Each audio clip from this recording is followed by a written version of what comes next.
চট্টগ্রামের সিটি গেটে pickup covered ভ্যানের সংঘর্ষে প্রাণ ঝরল ৫ জনের, আহত ৪ জন হাসপাতালে।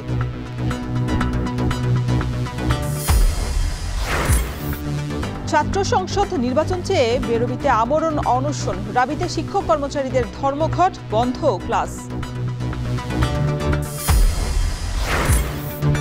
সিলেটের পাথর লুটে পর্যটক কমেছে ৭০%। নীতিমালা সহ কার্যকর পদক্ষেপ চান পর্যটন ব্যবসায়ীরা।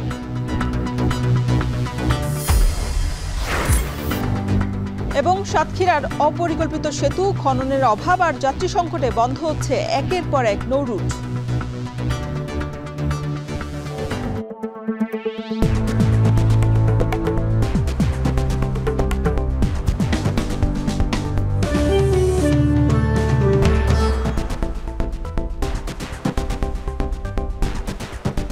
স্বাগত এখন জনপদে, সঙ্গে আছি শরীফ রওশন। চট্টগ্রামের সিটি গেট এলাকায় পিকআপ এবং কভার্ড ভ্যান সংঘর্ষে নিহত হয়েছেন ৫ জন, আর এই ঘটনায় আহত হয়েছেন আরও ৪ জন। মরদেহ হাসপাতালে নিতেই তৈরি হয় শোকাবহ পরিবেশ। স্বজনদের আহাজারিতে ভারী হয়ে উঠেছে হাসপাতাল চত্বর। পুলিশের ধারণা, দুর্ঘটনার কারণ চালকের ঘুমের ঘোরে থাকা। বিস্তারিত প্রতিবেদনে। দুমড়ে মুচড়ে যাওয়া পিকআপ ভ্যানটি দেখলে দুর্ঘটনার ভয়াবহতা কিছুটা আঁচ করা যায়। সামনের অংশ একেবারেই বিধ্বস্ত। এখানে বসে থাকা চালক, হেলপার ও এক যাত্রী ঘটনাস্থলেই প্রাণ হারান। মরদেহ হাসপাতালে নিতেই তৈরি হয় শোকাবহ পরিবেশ। স্থানীয়রা জানান, হতাহতদের বেশিরভাগই মাছ ব্যবসায়ী। চট্টগ্রামের সীতাকুণ্ডের ফৌজদারহাট থেকে ভোরে তারা ফিশারি ঘাট যাচ্ছিলেন। সিটি গেটের কাছাকাছি পৌঁছালে পিকআপটি নিয়ন্ত্রণ হারিয়ে ঢাকা চট্টগ্রাম মহাসড়কে দাঁড়িয়ে থাকা অপর একটি কাভার্ড ভ্যানকে পেছন থেকে ধাক্কা দেয়। এতে ঘটনাস্থলেই ৩ জন ও মেডিকেলে ২ জন মারা যান। আহত হন আরও ৪ জন। ছোট পিকআপটিতে যাত্রীসহ মোট ১০ জন ছিলেন। তাদের শেষ স্মৃতিচিহ্ন ছড়িয়ে আছে গাড়িতে। নিয়ন্ত্রণ হারিয়ে একটা দাঁড়ানো গাড়িকে এই মেঘনা গ্রুপের পাশে একটা কভার ভ্যানের সাথে সংঘর্ষ হয়েছে। গ্রাম সিএনজি যেগুলো আছে এগুলো যেখানে সেখানে ব্রেক করে দাঁড়িয়ে যায়, বড় গাড়িগুলো ব্রেক নিয়ন্ত্রণ হারাই ফেলে, ওই কারণে দুর্ঘটনাটা ঘটে। নিহত রনি দাস, আকাশ দাস, অজিত দাস, জুয়েল ও সোহাগের বাড়ি নগরীর ফৌজদারহাটে। স্বজনরা জানান, গত ২ দিন জন্মাষ্টমী ও মনসা পূজা শেষ করে কাজে যোগ দিচ্ছিলেন তারা। এমন দুর্ঘটনায় নিঃশেষ হয়ে গেছে পরিবারগুলো। গাড়িতে যাওয়ার সময় এখন একটা কভারম্যান ছিল, কভারম্যানের পিছনে গিয়ে গাড়িটা মেরে দিছে। মেরে দেওয়ার পরে আমার ভাই আহত হয়েছে। দোষ হচ্ছে যে মাছের গাড়িটার দোষ। ওরা ব্যবসায়ী, ওরা মাছের জন্য যাচ্ছে ফিশারি ঘাট। তখন ড্রাইভার ঘুমানো ছিল, ঘুমানো থাকা সত্ত্বে সোজা এনে কভার ব্যাংকের ভিতরে গলায় দিয়েছে গাড়িটা। পুলিশের ধারণা, দুর্ঘটনার কারণ চালকের ঘুমের ঘোরে থাকা। এছাড়া ঢাকা চট্টগ্রাম মহাসড়কে অবৈধ পার্কিং ও সিএনজি চলাচল করায় প্রায়ই ঘটে দুর্ঘটনা। কাভার্ড ভ্যানটার পাশে দাঁড়িয়ে ছিল রাস্তার পাশে, আর এই গাড়িটা দ্রুত এসে একদম কাভার্ড ভ্যানের পিছনে ঢুকে গেছে। তখন তো ৫টা ১০, তো তখন ঘুমের ঘোরে বেশিরভাগ ড্রাইভার থাকে। সম্ভবত ঘুমের ঘোরের কারণে নিয়ন্ত্রণ হারিয়ে গেছে, উনি হয়তো বুঝতে পারেন। সুরতহাল ও আইনি প্রক্রিয়া শেষে মরদেহ স্বজনদের কাছে হস্তান্তর করা হয়। আহত ৪ জন চিকিৎসা নিচ্ছেন চট্টগ্রাম মেডিকেল কলেজ হাসপাতালে। হোসাইন জিয়াদ, এখন চট্টগ্রাম। চাঁপাইনবাবগঞ্জের তেলবাহী ট্রেনের ৫টি বগি লাইনচ্যুত হওয়ার ১৩ ঘণ্টা পর স্বাভাবিক হলো রাজশাহী রহনপুর রুটে ট্রেন চলাচল। সকাল ৭টা থেকে ট্রেন চলাচল স্বাভাবিক হয়েছে বলে জানিয়েছে রেল কর্তৃপক্ষ। ঈশ্বরদী থেকে উদ্ধারকারী ট্রেন এসে প্রায় ৫ ঘণ্টা চেষ্টার পর চলাচল স্বাভাবিক হয়। এর আগে রোববার সন্ধ্যা ৬টার দিকে চাঁপাইনবাবগঞ্জের আমনুরা স্টেশন এলাকায় তেলবাহী ট্রেনের ৫টি বগি লাইনচ্যুত হয়। এতে রাজশাহীর সঙ্গে রহনপুর স্টেশনের ট্রেন চলাচল বন্ধ হয়েছে, ফলে ভোগান্তিতে পড়েন যাত্রীরা। পথেই আটকে যায় ২টি ট্রেন।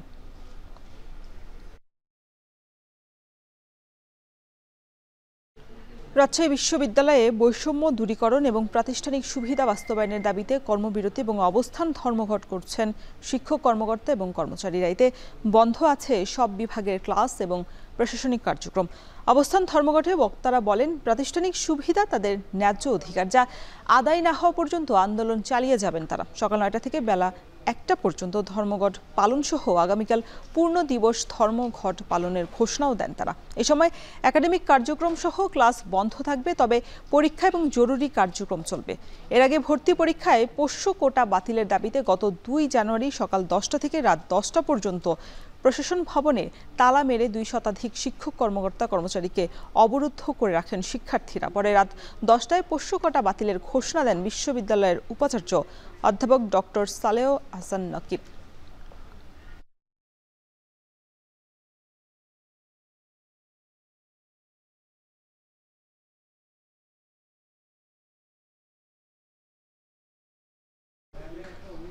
কক্সবাজার টেকনাফ মহাসড়ক অবরোধ করে বিক্ষোভ করছেন রোহিঙ্গা ক্যাম্পে চাকরি হারানো শিক্ষকরা। এই মুহূর্তে সেখানে আছেন সহকর্মী মন্তোষ বেদজ্ঞ। বিস্তারিত জানতে তার সাথে যুক্ত হচ্ছি। মন্তোষ, জানাবেন যে শিক্ষকদের চাকরিচ্যুত করার কারণ কি, এখন তারা কি দাবি জানাচ্ছেন?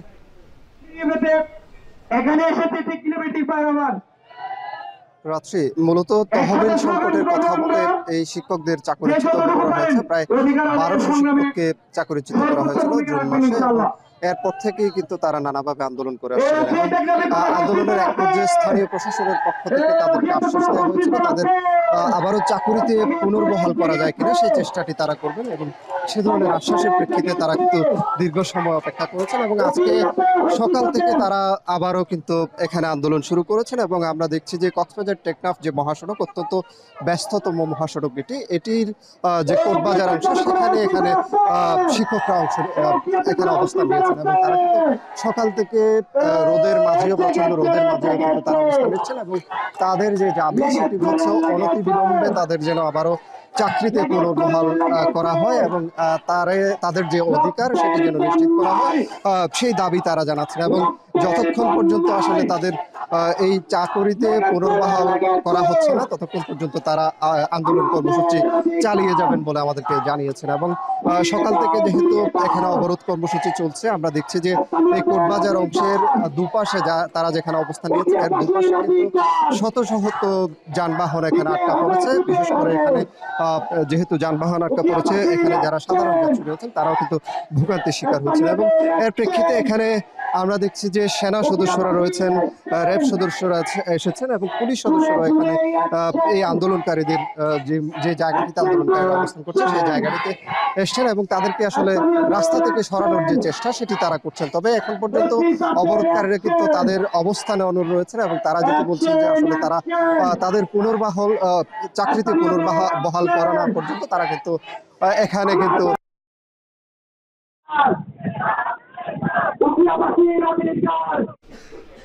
কক্সবাজার টেকনাফ মহাসড়ক অবরোধ করে রোহিঙ্গা ক্যাম্পে চাকরি হারানো শিক্ষকরা বিক্ষোভ করছেন। সে বিষয়ে বিস্তারিত জানাচ্ছিলেন সহকর্মী মন্তোষ বেদজ্ঞ। সিলেটের অর্থনীতির অন্যতম চালিকা শক্তি পর্যটন শিল্প। তবে পাথর লুটের ঘটনায় 60 থেকে 70% পর্যটক কমে যাওয়ায় মারাত্মক হুমকির মুখে এখন এই খাত। ব্যবসায়ী নেতৃবৃন্দের দাবি, পর্যটন কেন্দ্রগুলোর নিরাপত্তায় প্রয়োজন সুস্পষ্ট নীতিমালা এবং কার্যকর পদক্ষেপ। এদিকে সাদাপাথর সহ বিভিন্ন পর্যটন স্থান রক্ষায় দীর্ঘমেয়াদী পরিকল্পনা নেওয়া হচ্ছে বলে আশ্বাস জেলা প্রশাসনের। সেলিম মিয়ার ক্যামেরায় সন্দীপন শুভর প্রতিবেদন।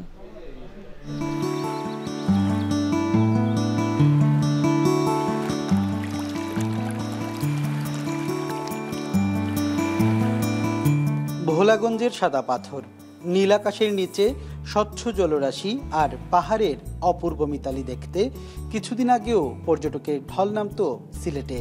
তবে পাথর লুটের ঘটনায় এখানকার জনপ্রিয় পর্যটন কেন্দ্রগুলোতে এখন শুধুই শুনশান নীরবতা।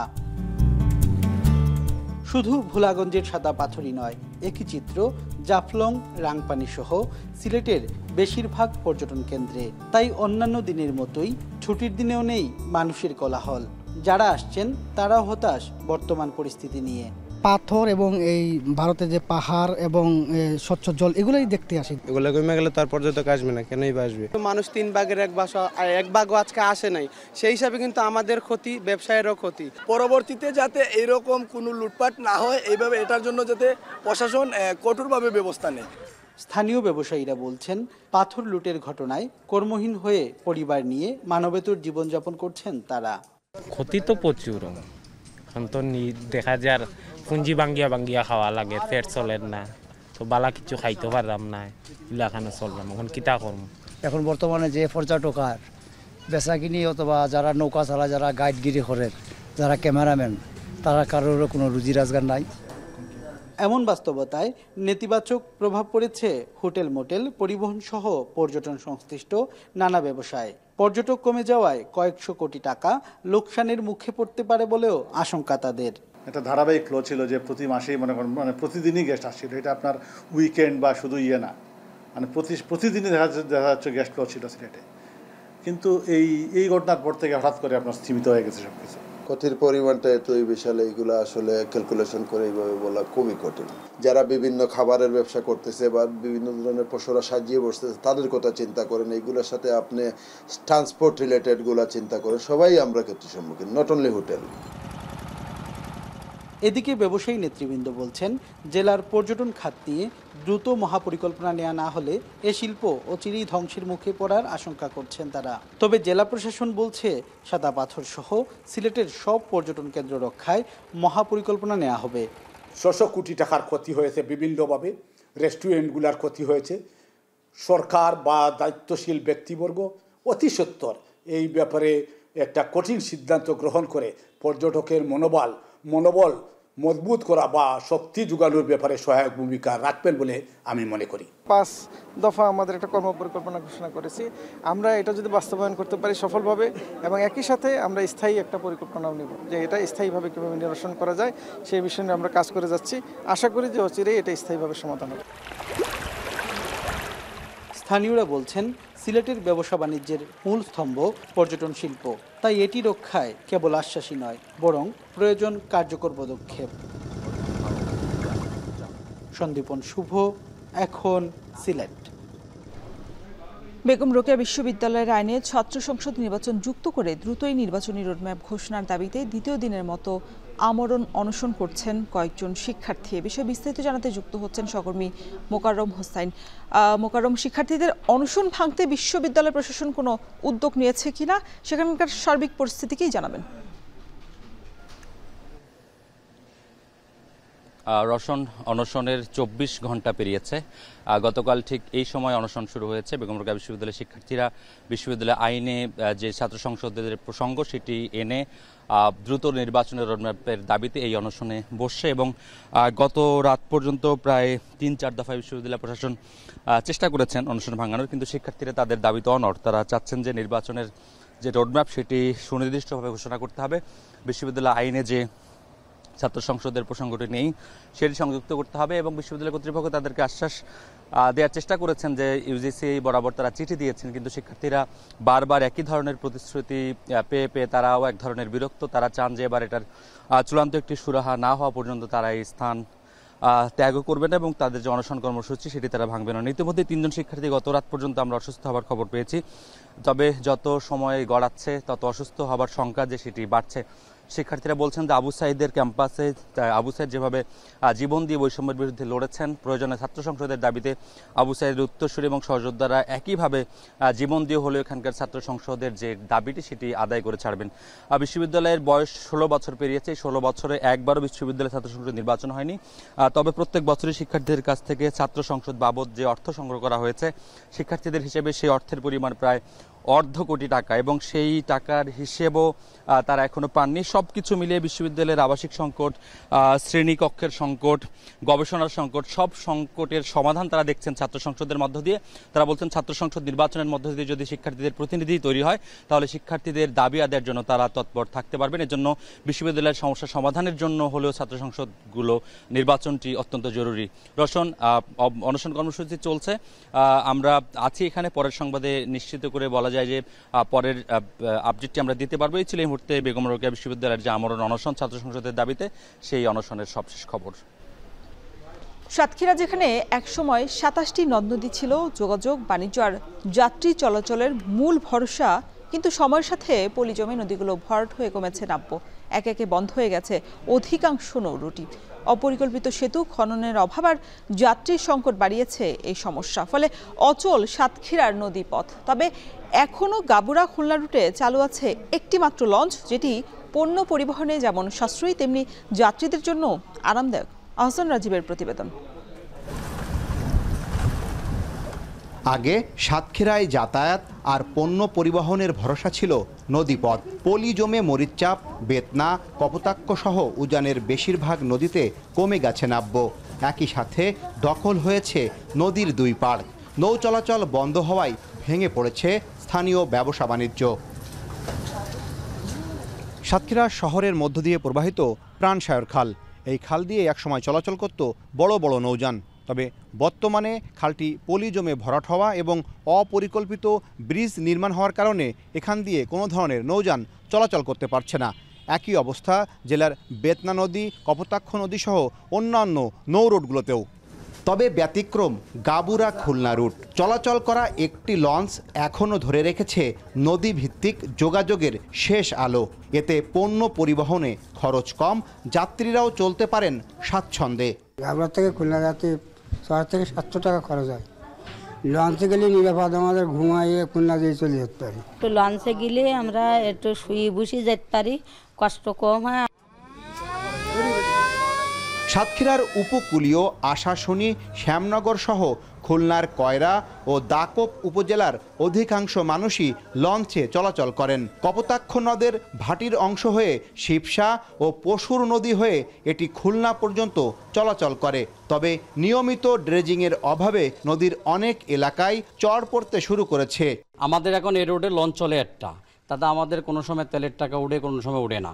আর চরের কারণে অতিরিক্ত ডিস্টার্ব হয়ে যাচ্ছে। সড়ক পথে পণ্য পরিবহনে খরচ নদী পথের চেয়ে 3 গুণ বেশি। তবে নৌ রুট বন্ধ হয়ে যাওয়ায় সুবিধা থেকে বঞ্চিত হচ্ছেন ব্যবসায়ীরা। চর পড়ার কারণে নদীর গভীরতা, নদীর লভ্যতা হারানোর কারণে বড় আকারের কোনো যানবাহন, নদী চালিত যে যানবাহনগুলো আসতে পারে না।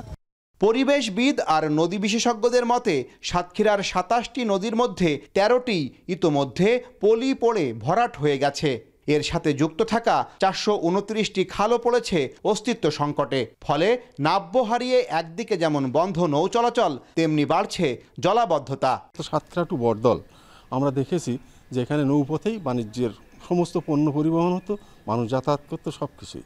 সেটি আজকে নষ্ট হয়ে গেছে, ধ্বংস হয়ে গেছে। তার কারণটি হচ্ছে আমাদের উজানে প্রায় 54টি নদী বাংলাদেশের তার পানি প্রত্যাহার করা। অধিদপ্তরের অফিসগুলো রয়েছে, মন্ত্রণালয়ের যে অফিসগুলো রয়েছে, এইগুলোর মধ্যে সমন্বয়হীনতার কারণে কেউ রাস্তা দিচ্ছে, আরেকজন রাস্তা কেটেছে। ফলে এই এলাকার নদীটা ভেঙে গেছে একদম নদী ব্যবস্থা। তবে বিআইডব্লিউটি এর কর্মকর্তারা বলছেন নদীর নাব্য ফিরিয়ে আনতে কিছু নির্দিষ্ট রুটে ড্রেজিংয়ের কাজ শুরু হবে। পর্যায়ক্রমে সাতক্ষীরার কয়েকটি নৌ রুট চালু করার পরিকল্পনাও রয়েছে।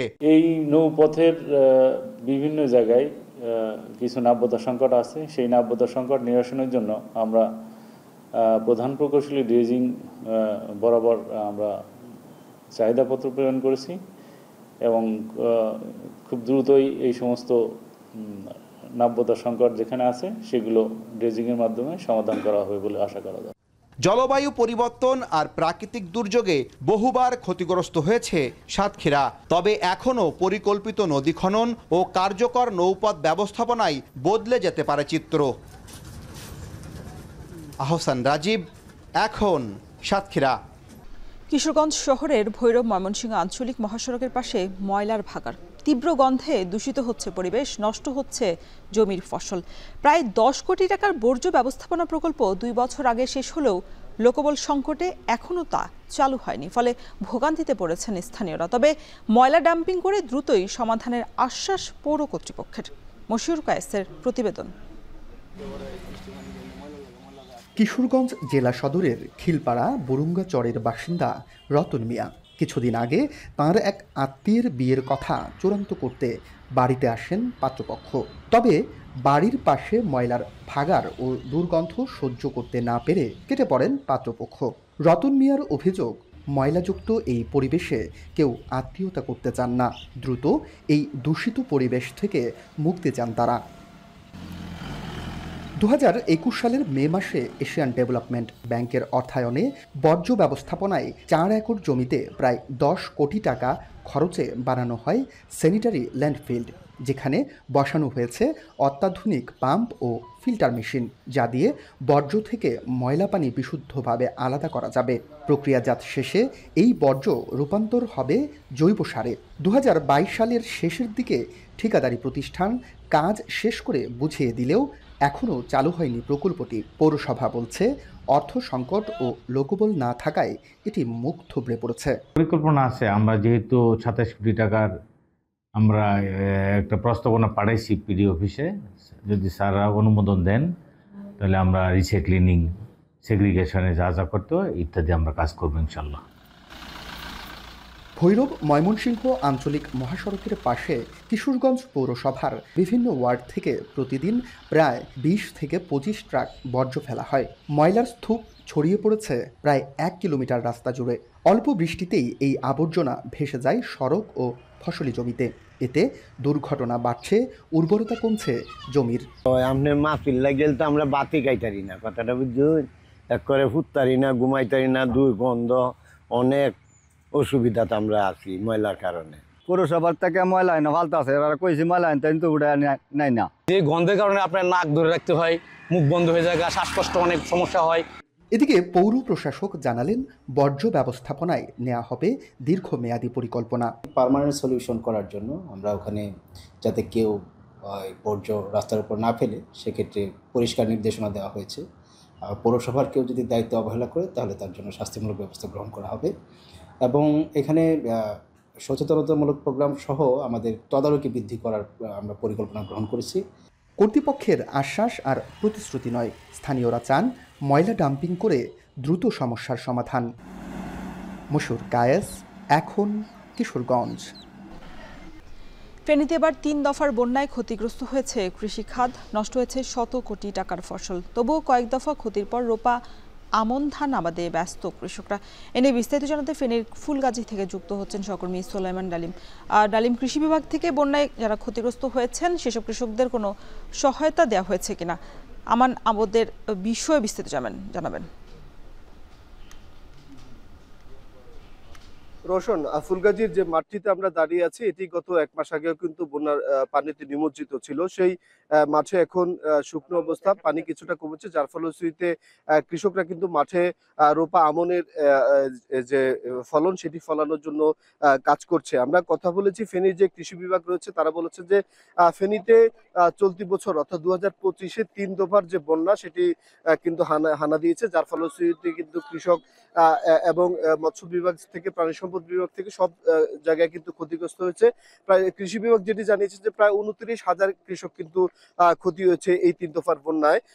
সেই ক্ষতি থেকে ফুসিয়ে উঠতে কিন্তু ফেনীর যে বানবাসী যে অঞ্চলে যেসব কৃষক রয়েছে তারা কিন্তু আমন ধান করছে মাঠে। আমরা দেখছি যে কৃষকের যে ব্যস্ততা সেটি কিন্তু একদমই বলা চলে, তারা সকাল থেকে বিকেল পর্যন্ত তারা মাঠেই সময় দিচ্ছেন। কৃষি বিভাগ যেটি বলছেন যে ফেনীতে চলতি রোপা আমন মৌসুমে 66,667 হেক্টর জমিতে কিন্তু তারা আবাদ করবে এবং এই যে আবাদকে ঘিরে কিন্তু তাদের মধ্যে ব্যস্ততা রয়েছে। তারা কৃষি বিভাগ জানিয়েছেন যে এখন পর্যন্ত 31,000 হেক্টর জমিতে কিন্তু রোপা আমনের যে আবাদ সেটি কিন্তু হচ্ছে। কৃষি বিভাগ আরো জানিয়েছেন যে ক্ষতিগ্রস্ত যেসব কৃষক রয়েছে তাদের সার, বীজ এবং অন্যান্য যে সহায়তা তারা কিন্তু সেটি দিচ্ছে।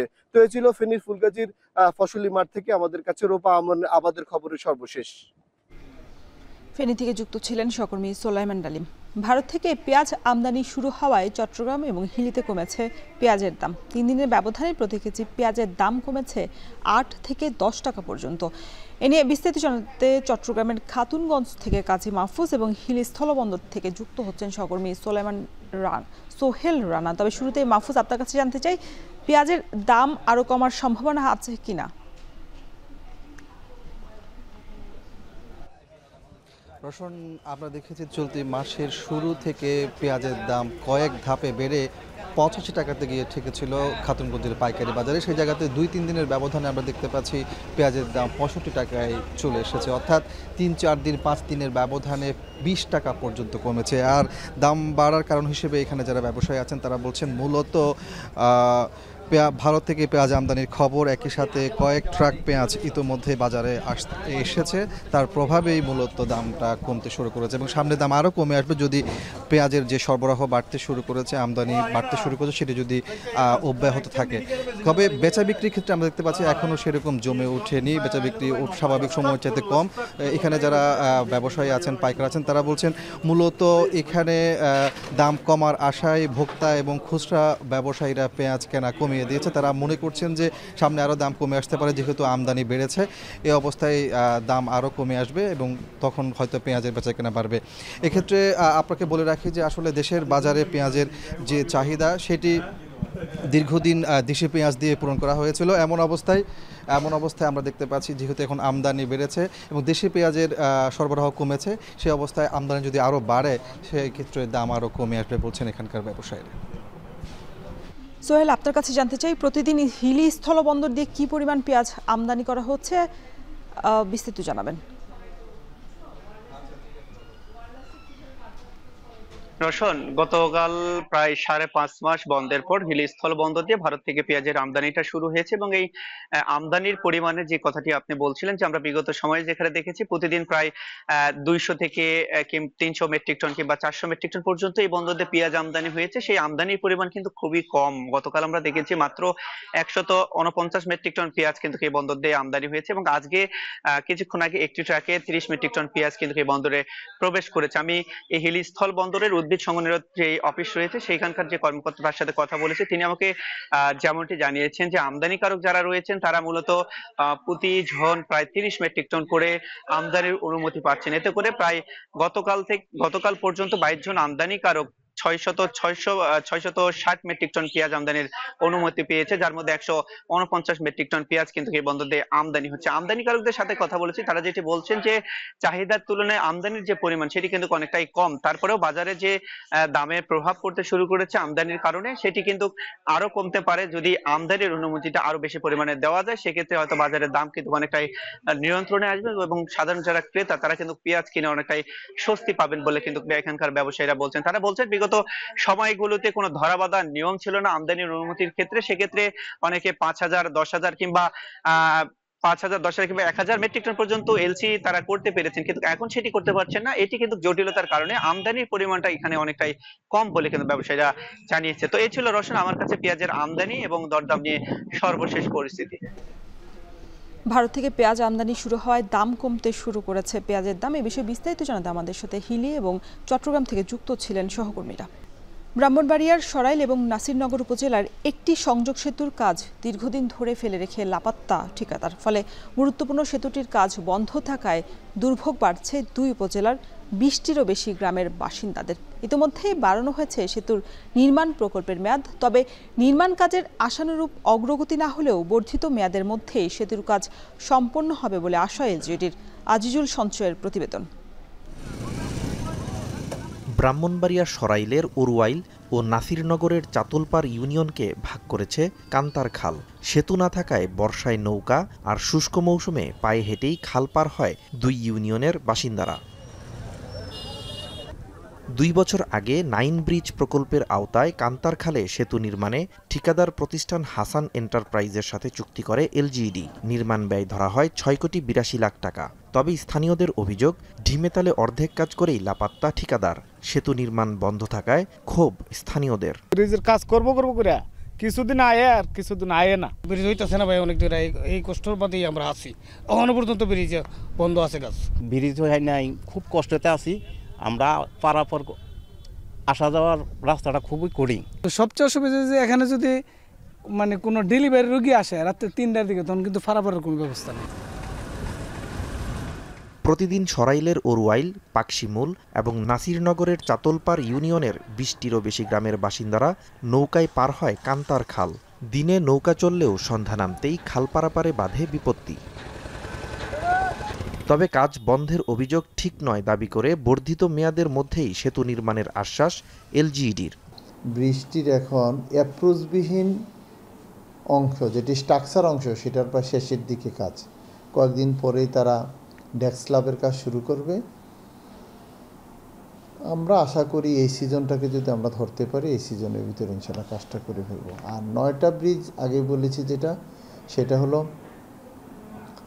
1.5 বছরের মতো প্রকল্পের মেয়াদ আছে, এরই আগে ইনশাল্লাহ এটা শেষ হয়ে যাবে। সেতু নির্মাণ কাজ দ্রুতই শেষ করে ভোগান্তি দূর হবে স্থানীয়দের, এমনটাই প্রত্যাশা এলাকাবাসীর। এখন ব্রাহ্মণবাড়িয়া। নওগাঁ শহরের ডিগ্রি কলেজ মোড় থেকে থানার মোড় পর্যন্ত 800 মিটার সড়কে প্রায় 1 বছর ধরে চলছে ঢালাইয়ের কাজ ধীরগতিতে হওয়ায় ভোগান্তি পোহাতে হচ্ছে পথচারীদের। এ বিষয়ে বিস্তারিত জানাতে শহরের বাঙ্গাবাড়িয়া থেকে যুক্ত হচ্ছেন সহকর্মী আব্বাস আলী। আব্বাস, সড়কের কাজ দ্রুত সময়ের মধ্যে শেষ করতে প্রশাসন কোনো পদক্ষেপ নিয়েছে কিনা বিস্তারিত জানাবেন।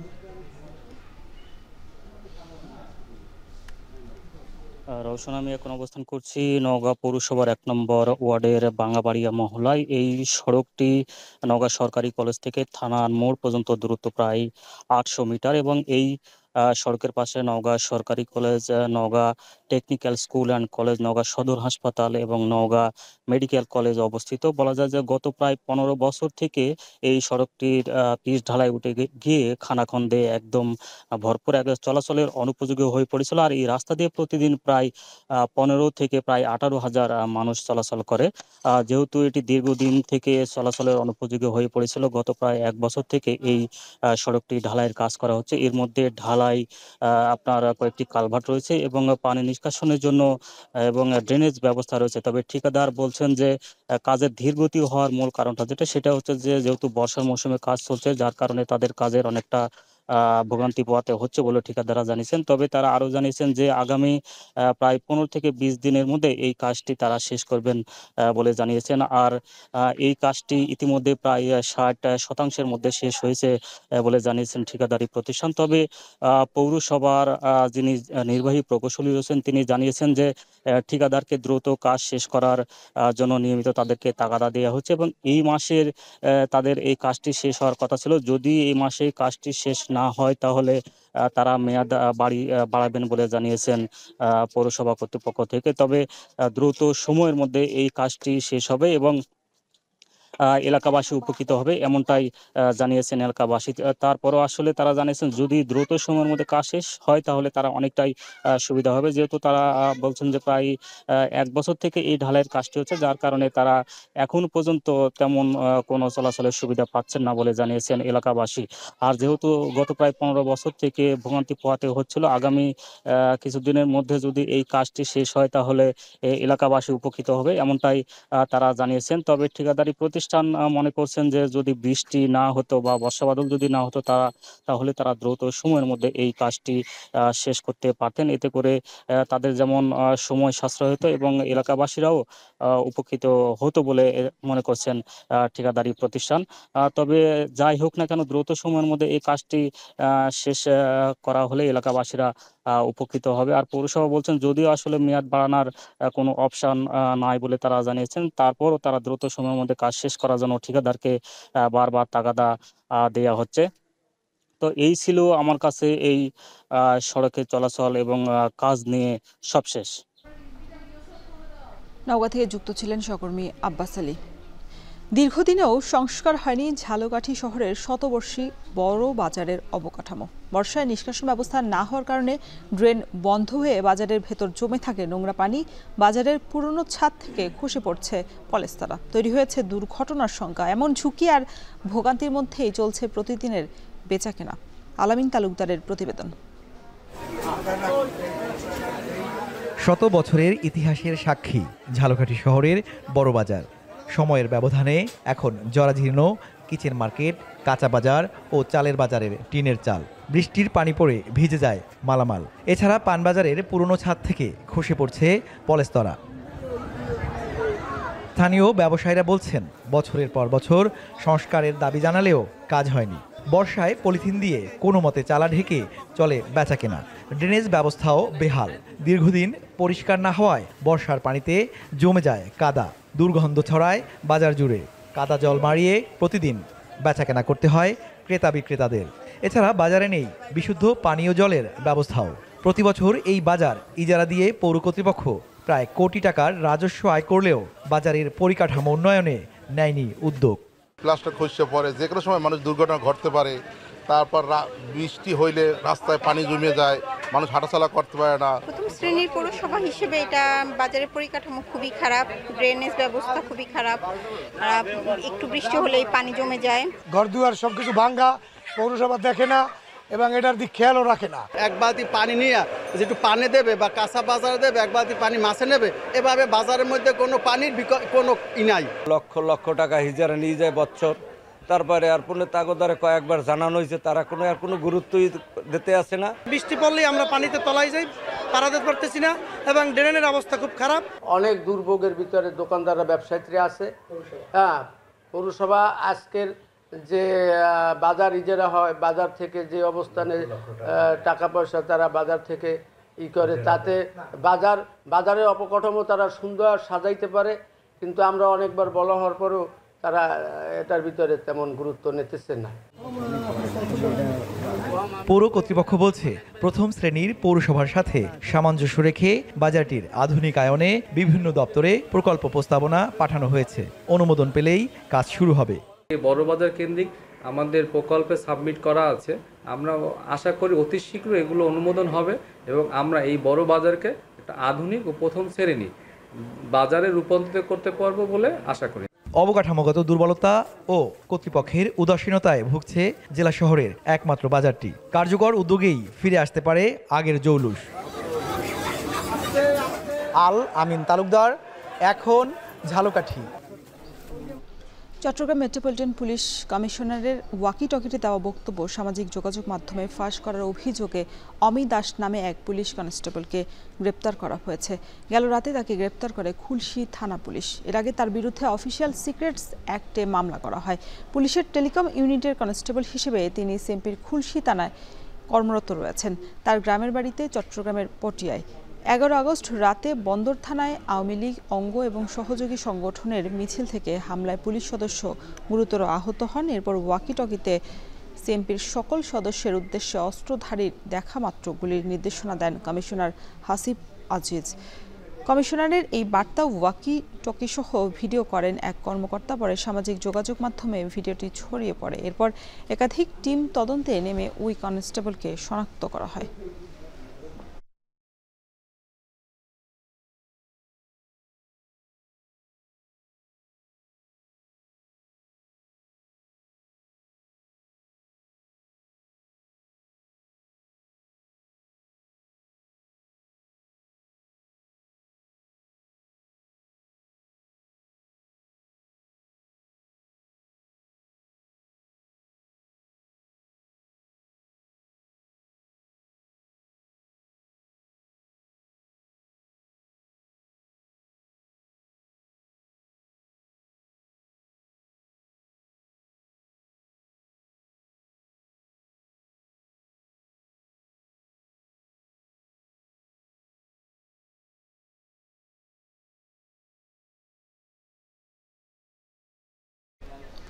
শেষ করছি এখন জনপথে, তার আগে শিরোনামগুলো আরও একবার। চট্টগ্রামের সিটি গেটে পিকআপ কভার্ড ভ্যানের সংঘর্ষে প্রাণ ছড়ল 5 জনের, আহত 4 জন হাসপাতালে।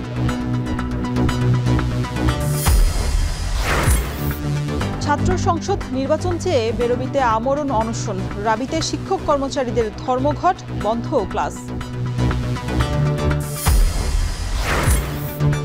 সিলেটের পাথর লুটে পর্যটক কমেছে 70%। নীতিমালা সহ কার্যকর পদক্ষেপ চান পর্যটন ব্যবসায়ীরা।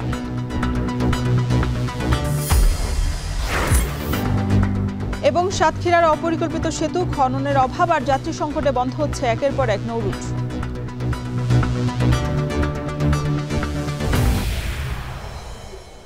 এই ছিল এখন জনপদের আয়োজনে। এখন টেলিভিশন ওয়েবসাইটে দেখতে ভিজিট করুন www.এখন.tv। যারা ফেসবুকে যুক্ত থাকতে ভিজিট করুন facebook.com/tv.এখন এবং ইউটিউবে যুক্ত থাকতে ভিজিট করুন youtube.com/c/এখন tv।